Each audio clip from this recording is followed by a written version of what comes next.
அனைவருக்கும் வணக்கம். நான் உங்கள் சரவணன். நம்மளோட எம்பிபிஎஸ் பிடிஎஸ் அப்டேட்ல இன்னைக்கு ரொம்ப ரொம்ப முக்கியமான நாள். நிறைய மாணவர்களுக்கு காலையில எம்சிசி வெப்சைட் ஒர்க் ஆகல. நிறைய பேருக்கு வந்து ஒர்க் ஆகலைன்ற மாதிரி நிறைய பேனிக்கான சுச்சுவேஷன். கவலைப்படாதீங்க. எம்சிசி உடைய கம்ப்ளீட் ஷெட்யூல் கண்டிப்பாக தள்ளி போடப்படுகிறது. அதில் எந்த மாற்று கருத்தும் இல்லை. இது வரைக்கும் நான் ஒரு இமேஜை உங்களுக்கு வந்து அதில் அட்டாச் பண்ண சொல்கிறேன். இது வரைக்கும் லாக்கிங் வந்து ஓப்பன் ஆகலை. சரிங்களா? நமக்கு லிங்க் இருக்குது. லிங்க்ல ஓப்பன் பண்ணால் ஓப்பன் ஆகும். சாய்ஸ் ஃபில்லிங் மாடிஃபை பண்ணலாம், தப்பே கிடையாது. சாய்ஸ் ஃபில்லிங் மாடிஃபை பண்ணிகிட்டே இருக்கலாம், எந்த பிரச்சனையும் இல்லை. ஃப்ரண்ட் அண்ட் வெப்சைட் மட்டும்தான் ஒர்க் ஆகலை, அதுக்கு ஒர்க் பண்ணுறோம். பட் எம்சிசியில் நீங்கள் சாய்ஸ் ஃபில்லிங்கை மாடிஃபை பண்ணிகிட்டே இருக்கலாம். இது வரைக்கும் நம்ம கிட்டத்தட்ட ஒரு 10 நாள் மாடிஃபை பண்ணியாச்சு. ஸோ எகைன் நீங்கள் மாடிஃபை பண்ணிக்கலாம், தப்பு கிடையாது. இன்ன வரைக்கும் மாடிஃபை பண்ணிக்கலாம். இப்போ நான் 6/15 வரைக்கும் என்னோட லாகின்ல சாய்ஸ் ஃபில்லிங்கை மாடிஃபை பண்ணிக்கிறோமே தவிர பட் லாக்கிங் ஓப்பன் ஆகலை. ஸோ அஃபிஷியலாக லாக்கிங் ஓப்பன் ஆகிறதுக்கான வாய்ப்புகள் மிக மிக குறைவு. Again extended to be the counselling for MCC அப்படின்றத அஃபிஷியல் நோட்டிஃபிகேஷன் வரும் அப்படின்னு எதிர்பார்க்குறோம். பட் வந்த பிறகு வெயிட் பண்ணலாம். மேபி ஏதாவது ஒரு டைமில் லாக்கிங் எனேபிள் பண்ணுறாங்க அப்படின்ற பட்சத்தில் கண்டிப்பாக நம்ம சேனலில் அப்டேட் பண்ணலாம். வெயிட் பண்ணி ரெகுலராக பார்த்துட்டே இருங்க. சரிங்களா? லாகின் ஆகலை, எனக்கு சாய்ஸ் ஃபில்லிங் வந்து மாடிஃபை பண்ணணும், எமர்ஜென்சி அப்படின்ற மாதிரி ஏதாவது நீடட் இருந்தால் சொல்லுங்கள். நம்ம அந்த லிங்க் வேணால் உங்களுக்கு கொடுக்க ரெடி. சரிங்களா? ரைட். எகெயின் இந்த இதில் ரொம்ப முக்கியமான நியூஸ் என்னன்னா, NMC national medical council India முழுவதும் நிறைய மருத்துவக் கல்லூரிகளில் அவ்வளோ இடங்கள் கொடுத்துருக்குறாங்க. எக்கச்சக்கமான சீட்டு. ஏன்னா இவ்வளோ சீட் நம்ம எதிர்பார்க்க. ஈவன் நமக்கு முக்கியமான என்னதுன்னா, ரவுண்ட் 1 பார்ட்டிசிபேட் பண்ணிட்டோம், ரவுண்ட் 2 பார்ட்டிசிபேட் பண்ணிட்டோம், ரவுண்ட் 3 என்ன நடக்க போகுதுன்ற ஒரு தோராயமான ஐடியாவுக்கு வந்துட்டோம். நம்ம இந்த கேட்டகரி தான் போக முடியும், டீம்டு தான் போக முடியும், இல்லை தமிழ்நாட்டில் கவர்மெண்ட் கோட்டாக்க பாசிபிலிட்டியே கிடையாது, மேனேஜ்மெண்ட் கோட்டாவில் ஜாயின் பண்ணிடலாம், இப்படிலாம் எல்லா முடிவுகள் எடுத்த ஒரு தருணத்தில் நிறைய ப்ரைவேட் காலேஜில், அதுவும் தமிழ்நாட்டில் ரொம்ப ரொம்ப சந்தோஷமான செய்தி, தமிழ்நாட்டில் நிறைய கல்லூரிகளில் சீட் எகெயின் இன்க்ரீஸ் பண்ணிட்டாங்க. ஸோ அதை எல்லாமே நம்ம இதில் ஒரு நோட்டிஃபிகேஷனாக கொடுக்க பார்க்குறேன். எகெயின் எம்சிசியை பற்றி கவலைப்படாதீங்க.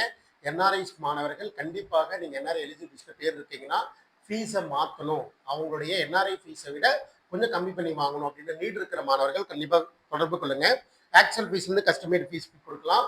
ஸ்டில் நீங்கள் எல்லாருமே எம்சிசியில் இருக்கிற ஆல் இண்டியா கோட்டாவோ டீம்டு யூனிவர்சிட்டியோ நீங்கள் சாய்ஸ் ஃபில் பண்ணியிருக்கிறீங்க, மாடிஃபை பண்ணால் மாடிஃபை பண்ணிக்கலாம். எகெயின் என்எம்சியில் ஒரு மிகப்பெரிய நோட்டிஃபிகேஷன் பார்த்தீங்கன்னா, இதோடைய ட்ராக் வந்து முதல்ல ரவுண்ட் 1 கவுன்சிலிங் ஸ்டார்ட் பண்ணும்போது என்ன சொன்னாங்க, 6850 சீட்டு இந்த வருடம் புதியதாக கொடுத்ததா சொல்லியிருந்தாங்க. அதுக்கப்புறம் 26/9 கொடுத்து 7370 சீட்டு இன்க்ரீஸ்ன்னு சொல்லியிருந்தாங்க. அதுக்கப்புறம் 11/10 9075, 13/10 9200, இன்றைய தேதியில் 16/10 மொத்தமாக ஆல் ஓவர் இந்தியா ஃபுல்லாக deemed university, self financing college மற்றும் அரசு மருத்துவக் கல்லூரிகளில் மொத்தமாக இந்த வருடம் மட்டுமே 11,200 இடங்கள்.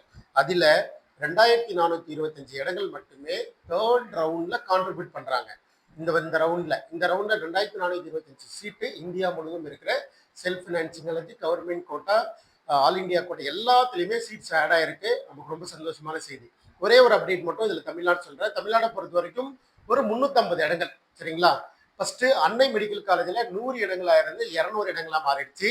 அடுத்து அருணை medical college, it is Arunai medical college ரொம்ப எக்ஸ்பெக்ட் பண்ணோம். பட் 250 சீட் எதிர்பார்த்தோம். பட் 200 இடங்கள் 50 சீட்டு அதிகமாக கொடுத்துருக்குறாங்க. அதே மாதிரி பனிமலை மெடிக்கல் காலேஜ் 250 எக்ஸ்பெக்ட் பண்ணோம். பட் 50 சீட்டு கொடுத்துட்டாங்க, 200 இடங்கள். சீனிவாசன் மெடிக்கல் காலேஜ் போன ரவுண்ட்லேயே 150 இடத்துலேருந்து 200 கொடுத்து அந்த 50 சீட்டும் செகண்ட் ரவுண்டில் பார்ட்டிசிபேட் பண்ணியாச்சு. இப்போ அடிஷ்னலாக ஒரு 50 சீட் கொடுத்து 250 இடங்கள் கொடுத்துட்டாங்க. அது இல்லாமல் ரொம்ப பெரிய விஷயம், தாகூர் மெடிக்கல் காலேஜ் சென்னை அடிஷ்னலாக 100 இடங்கள் 150லேருந்து 250 சீட்ஸுக்கு என்எம்சி அப்ரூவல் கொடுத்துட்டாங்க. ஸோ அது ஒரு மிகப்பெரிய சந்தோஷமான செய்தி. இதை உடனே டிஎன் மெடிக்கல் அதை அப்டேட் பண்ணிவிட்டு இமீடியட்டாக உங்களுக்கு தேர்ட் ரவுண்டு கான்ட்ரிபியூஷன்லேயே வரணும். தேர்ட் ரவுண்ட் கான்ட்ரிபியூட் பண்ணுறதுக்கு கொஞ்சம் ப்ரீத்திங் டைம் வேணும். அதனால் நம்ம சக்ஸஸ்ஃபுல்லாக அடுத்தடுத்து எம்சிசியோட மூவ்மெண்ட்டை பார்த்துக்கிட்டு தான் நம்ம ஸ்டேட் கவுன்சிலிங் கண்டிப்பாக அது பண்ணுவாங்க. ஸோ கம்ப்ளீட்டாக எகெயின் ரிவைஸ்டு ஷெட்யூல் இருக்கிறதுக்கான வாய்ப்புகள் இருக்குது. ஏன் அப்படின்னா எகெயின் ஒரு டீம்டு டு பி யூனிவர்சிட்டியில் கர்நாடகாலே வந்து பார்த்தீங்கன்னா ஆல்ரெடி நம்ம ஃபர்ஸ்ட் ரவுண்டில் வரல, செகண்ட் ரவுண்டில் கண்டிப்பாக வராங்கன்னு சொன்னேன். ஒரு டீம்டு யூனிவர்சிட்டி ஜவஹர்லால் நேரு, பெலகவி, அதில் 200 சீட்டில் கொடுத்தாங்க. இப்போது அதுலேயும் ஒரு 50 சீட் இன்க்ரீஸ் பண்ணி 250 கொண்டு போயிட்டாங்க. ஸோ சீட்ஸ் இன்க்ரீஸ் ஆகிருக்கு. டீம்டு யூனிவர்சிட்டி சீட்ஸ் இன்க்ரீஸ் ஆகிருக்கு. அரசு கல்லூரியில் வந்திருக்கு. அப்போது எம்சிசி ஆனது இருக்கிற சீட்டுக்கு அவங்க ரெஸ்பான்ஸ் பண்ணி தான் ஆகணும். இந்த ஒரு ரீசனால மட்டும்தான் எகெயின் சாய்ஸ் ஃபில்லிங் ஆனது, ஷெடியூல் ஆனது ரிவைஸ்ட் இருக்கிறதுக்கான முழுமையான வாய்ப்புகள் இருக்கு. மேபி இன்னைக்கு நைட்டோ நாளைக்குள்ள ரிவைஸ்டு ஷெடியூல் கொடுத்துடலாம். ஆஃப்டர் தீபாவளி, அதாவது 21ஆம் தேதி ரிசல்ட் கொடுக்கறதுக்கான வாய்ப்புகள் இருக்கிறதா கொஞ்சம் தள்ளி பார்க்கிறோம்.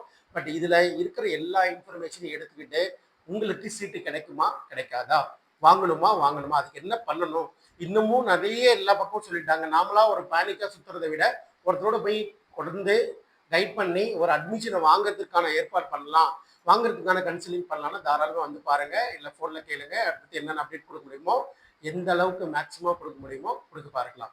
ஸோ தொடர்ந்து சப்ஸ்கிரைப் பண்ணி வச்சுக்கோங்க. அடுத்த வீடியோவில் சந்திக்கலாம்.